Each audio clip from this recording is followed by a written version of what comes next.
Good morning students. आज मैं आपको वाक्य विचार अर्थात वाक्य के बारे में बताना चाह रही हूँ। ठीक है, सबसे पहले हम देखेंगे कि वाक्य किसे बोलते हैं। तो वाक्य क्या डेफिनेशन यहाँ पर दिया गया है, जैसे लिखा हुआ है, सार्थक शब्दों का वह व्यवस्थित समूह जो हमारे विचारों या भावों को पूर्ण रूप से प्रकट करे वाक्य कहलाता है। मतलब जब हम कोई चीज़ बोलते हैं तो उनमें बहुत सारे शब्द होते हैं और वो सभी शब्द जो है एक निश्चित क्रम से आते हैं, एक सीक्वेंस में आते हैं और फिर वो एक अर्थ को, एक स्पष्ट अर्थ को स्पष्ट करके है दूसरों के सामने जो है हमारे भाव और विचारों को बताते हैं। तो ऐसी जो व्यवस्था है उसको हम बोलेंगे वाक्य। ठीक है, तो ये डेफिनेशन है। तो वाक्य के अंग होते हैं, वाक्य के अंग दो होते हैं, जो this is a part of the sentence. तो आप देखेंगे वाक्य के दो अंग होते हैं, एक है उद्देश्य और एक है विधेय। उद्देश्य माने होता है सब्जेक्ट और विधेय के मतलब होता है प्रेडिकेट। ठीक है, तो उद्देश्य क्या है? उद्देश्य वाक्य में जिसके बारे में कुछ कहा जाए, माने जब हम किसी के बारे में बोल रहे हैं तो वो होगा आपका सेंटेंस सब्जेक्ट। ठीक है, जैसे कि सुष्मिता नृत्य करती है, तो यहाँ पर कौन नृत्य कर रहा है, किसके बारे में हम बोल रहे हैं? सुष्मिता के बारे में बोलेंगे। जैसे सुष्मिता क्या हो जाएगी? आपका उद्देश्य हो जाएगा। ठीक है, उसी तरह से विधेय क्या है? विधेय का डेफिनेशन यहाँ पर दिया गया है, वाक्य में उद्देश्य के बारे में जो कुछ कहा, जब भी हम वाक्य में उद्देश्य के बारे में, सब्जेक्ट के बारे में जब कुछ भी कहा जाएगा उसे हम बोलेंगे विधेय। ठीक है, जैसे कि यहाँ पर लिखा हुआ था सुष्मिता नृत्य करती है, तो सुष्मिता क्या करती है? सुष्मिता किस काम के बारे में बोला गया है? नृत्य करती है, तो नृत्य करती क्या हो जाएगा? आपका विधेय हो जाएगा, विधेय। ठीक है, उसी तरह से यहाँ पर एक और भी एग्जाम्पल है, यहाँ पर दिया गया है कि यहाँ पर जो लिखा हुआ है, कनिका जो है आपका जो पत्र लिखती है। ठीक है, जो कनिका जो पत्र लिख रही है वो भी जो आपको क्या बताया गया है यहाँ पर कि वो पत्र लिखना क्या है? यहाँ पर विधेय है। ठीक है, कनिका जो है यहाँ पर सब्जेक्ट है। ठीक है, तो ये था आपका वाक्य के अंग। अब हम देखेंगे कि वाक्य के भेद। ठीक है, तो वाक्य को दो भागों में बांटा गया है, रचना के आधार पर और अर्थ के आधार पर। आपको अभी अर्थ के आधार पर वाक्य के प्रकार पढ़ना है।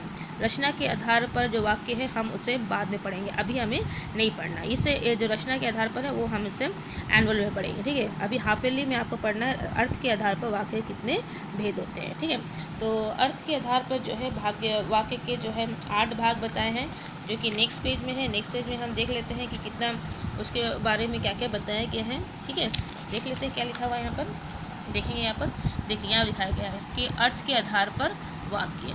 ठीक है, तो ये है विधिवाचक वाक्य, आज्ञावाचक वाक्य, इच्छावाचक वाक्य, संकेतवाचक वाक्य, निषेधवाचक वाक्य, विस्मयवाचक वाक्य, संदेहवाचक वाक्य और प्रश्नवाचक वाक्य। इस तरह से 8 वाक्य हैं। सबका डेफिनेशन भी देख लेते हैं ताकि आपको अच्छे समझ में आए, क्योंकि एग्जाम में जो है आपको एक वाक्य दे दिया जाएगा और पूछा जाएगा कि ये कौन सा वाक्य है, किस प्रकार का वाक्य है, और उसको पहचान कर आपको उस वाक्य का नाम लिखना होगा। ठीक है, इसलिए डेफिनेशन जानना बहुत ही ज़रूरी है। देखिए, सबसे पहला है विधिवाचक या विधेयवाचक भी हम लोग जिसको बोलते हैं, विधानवाचक भी जिसको हम बोलते हैं।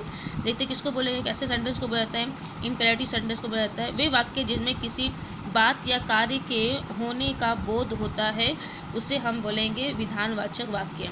माने जिसमें एक सब्जेक्ट होगा, एक प्रेडिकेट होगा और एक वर्ब होगा, उस ऐसे वाक्य को हम बोलेंगे विधिवाचक वाक्य। जैसे स्मृति विद्यालय जा रही है, मोहन खाना खाता है, वर्षा हो रही है। तो इस तरह का जो वाक्य होगा, सिंपल जो सेंटेंस होगा, उसे हम बोलेंगे विधिवाचक वाक्य। दूसरा है आपका निषेधवाचक वाक्य। निषेधवाचक वाक्य माने जिसमें मनाही हो, जिसमें इनकार हो, जो नेगेटिव में आए। ठीक है, वे वाक्य जिनमें किसी बात या कार्य के ना होने का बोध हो, माने नहीं हो रहा है, ऐसे वाक्य को हम बोलेंगे निषेधवाचक या नकारात्मक वाक्य भी। जैसे सुनीता बाजार नहीं जाएगी, कल वर्षा नहीं होगी, कल हम स्कूल नहीं जाएंगे। तो इस तरह के वाक्य जो है आपका निषेधवाचक वाक्य हो गए। नेक्स्ट है आपका आज्ञावाचक वाक्य। मैंने शब्द सही नाम से ही पता चल रहा है, इसमें ऑर्डर होगा। वे वाक्य जिसमें किसी प्रकार की आज्ञा या अनुमति, माने ऑर्डर भी दिया जा रहा है और परमिशन भी दिया जा रहा है, रिक्वेस्ट भी किया जा रहा है, ऐसे वाक्य को हम बोलेंगे आज्ञावाचक वाक्य। जैसे बंटी एक गिलास पानी लाओ। ठीक है, धन्यवाद आपके लिए यहाँ आने के लिए। तो इस तरह का जो वाक्य है आप उसे बोलेंगे आज्ञावाचक वाक्य। विस्मयवाचक वाक्य में क्या है? वे वाक्य जिसमें किसी प्रकार का विस्मय, हर्ष, दुख, आश्चर्य आदि का बोध होता है। वही जब हम कोई आश्चर्यचकित होकर वाक्य बोलते हैं या बहुत दुख में बोलते हैं या बहुत सारा प्रशंसा में बोलते हैं, तो ऐसे वाक्य को हम बोलेंगे विस्मयवाचक वाक्य। और इस वाक्य को पहचानने का एक बड़ा ही आसान तरीका है कि इसमें एक्सक्लेमेटरी साइन होगा। ठीक है, जैसे यहाँ पर लिखा है, आह कितना सुंदर घर है, वाओ क्या दिख रहे हो, ऐसा जो हम लोग बोलते हैं, इस तरह के वाक्य को हम लोग बोलेंगे विषयवाचक वाक्य। इच्छावाचक वाक्य मैंने जब आप पर आपका इच्छा व्यक्त हो, जहाँ पर आप किसी को ब्लेसिंग दे रहे हो, तो वहाँ पर होगा इच्छावाचक वाक्य, जिसमें बताया कि वे वाक्य जिनसे किसी प्रकार की इच्छा या कामना को व्यक्त किया जाता है, उनका बोध होता है, उसे हम बोलेंगे इच्छावाचक वाक्य। जैसे ईश्वर आपकी यात्रा सफल करें, ईश्वर तुम्हें लंबी आयु दे। जब हम अपनी इच्छा, अपनी कामना को व्यक्त कर रहे हैं, तो इस तरह के वाक्य को बोलेंगे हम इच्छावाचक वाक्य। नेक्स्ट है आपका संदेहवाचक वाक्य, जिसमें हम देखेंगे वे वाक्य जिनमें किसी प्रकार का भ्रम या संदेह का बोध होता है, वह जो निश्चित नहीं है कि आप उसे करेंगे या नहीं करेंगे, ऐसे वाक्य को हम बोलेंगे संदेहवाचक वाक्य। जैसे कि शायद वह घर जा चुका होगा, शायद मैं कल स्कूल जाऊंगी, इस तरह के वाक्य को हम बोलेंगे संदेहवाचक वाक्य। नेक्स्ट है आपका संकेतवाचक वाक्य, जिसमें कोई संकेत मिल रहा है किसी कार्य करने का, वे वाक्य जिनमें किसी प्रकार के संकेत या इशारे का बोध होता है, उसे संकेतवाचक वाक्य। जैसे जो परिश्रम करेगा वो फल पाएगा, जो जैसा करेगा वैसा भरेगा, अच्छा करोगे तो अच्छा पाओगे, तो इस तरह का जो वाक्य होता है उसको हम बोलेंगे संकेतवाचक वाक्य। लास्ट है आपका प्रश्नवाचक वाक्य, जिसमें प्रश्न का बोध होगा। वे वाक्य जिनसे किसी प्रकार के प्रश्न पूछे जाने का बोध होता है, उसे हम कहते हैं प्रश्नवाचक वाक्य। तुम किस कक्षा में पढ़ती हो, तुम कैसे हो, तुम कहाँ जा रहे हो, इस तरह के वाक्य को हम बोलेंगे प्रश्नवाचक वाक्य। तो इस तरह से हमने 8 प्रकार के वाक्य पढ़े हैं। इन सभी के नाम को अच्छी तरह से विथ स्पेलिंग आपको याद करना बहुत ज़रूरी है। यदि स्पेलिंग भी रॉन्ग लिखते हैं तो उसमें भी मार्क्स कटेगा। लैंग्वेज में छोटी छोटी गलती में भी मार्क्स कटता है, इसलिए ध्यान से पढ़िएगा, ध्यान से उसके स्पेलिंग को लर्न भी कीजिएगा, ठीक है। तो वाक्य में आपको इतना ही पढ़ना है। अब हम आ जाते हैं एग्जेक्टिव। एग्जेक्टिव बता दे रही हूँ कि आपको क्या पढ़ना है, हमने ऑलरेडी एग्जेक्टिव पहले भी किया है, ठीक है। तो देख लेते हैं कि एग्जेक्टिव क्या बोल रहा है, क्या क्या चीज़ उसमें लिखा हुआ है एग्जेक्टिव में, ठीक है। तो यहाँ पर देखिए एग्जेक्टिव जो क्या मतलब क्या होता है, विशेषण माने क्या होता है, जो शब्द संज्ञा या सर्वनाम की विशेषता को बताए उसे विशेषण कहते हैं। ये तो पढ़ा है आपको, लेकिन आपको यहाँ पर इसे पढ़ना है, यानी संज्ञा का निर्माण कैसे करते हैं आपको पढ़ना है कि विशेषण का निर्माण जो है संज्ञा के द्वारा कैसे होता है, विशेषण का निर्माण सर्वनाम को हम विशेषण में कैसे बदलेंगे, संज्ञा को हम विशेषण में कैसे बदलेंगे, क्रिया को हम विशेषण में कैसे बदलेंगे, अव्यय को विशेषण में कैसे बदलेंगे। जैसे ये जो है एक आदर, एक संज्ञा शब्द है, इसको हो गया आदरणीय, इतिहास का ऐतिहासिक, कुल का कुलीन, भारत का भारतीय, भूगोल का भौगोलिक, नगर का नागरिक, ठीक है।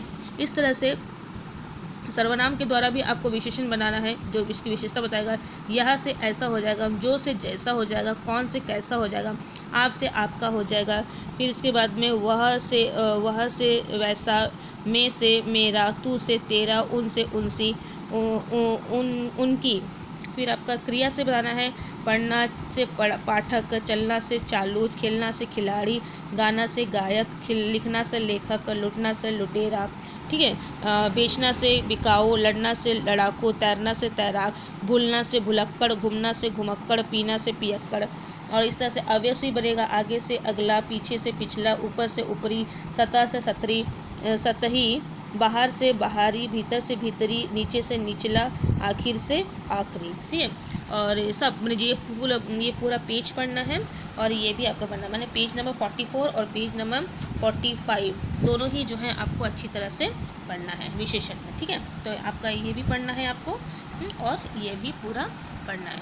उसके बाद में आपका पेज नंबर 83 जो है, जिसमें आपको ऑपोजिट पढ़ना है, वो भी आपको अच्छे से पढ़ना है। जिसमें फर्स्ट जो पेज है 83 का, उसे आपको पढ़ना है। जैसे यहाँ पर लिखा हुआ देखिए, विलोम शब्द पढ़ना, जैसे कि अनुज, अनुज माने छोटा आता है, अग्रज माने बड़ा, अल्प माने थोड़ा, बहु मतलब ज़्यादा, अनुरक्त माने जो जिसमें प्रेम का भाव है, विरक्त माने जिसमें कोई भाव नहीं है, अर्थ इति, अर्थ माने प्रारंभ, इति माने अंत, आहत माने घायल हो जाना, अनाहत माने जो घायल नहीं है, अप वही मतलब जो ज़्यादा बोलता है, मित वही माने जो कम बोलता है, आदर्श माने जो अच्छा, यथार्थ माने जो सच्चा है, अनुग्रह माने रिक्वेस्ट करना, विग्रह माने रिक्वेस्ट नहीं करना, अगला पिछला, अगला का मतलब, अज्ञ माने और विज्ञ, अज्ञ में जो कुछ नहीं जानता, विज्ञ में सब कुछ जानता है, अंत द्वंद्व माने अंतर का द्वंद्व, बही द्वंद्व माने बाहर का द्वंद्व, अर्थ अनर्थ, अर्थ माने अच्छा, अनर्थ माने जो खराब हो, अल्पायु माने छोटी आयु, दीर्घायु माने बड़ी आयु, अरुचि में जिसमें कोई रुचि ना हो, सरुचि में जिसमें रुचि हो,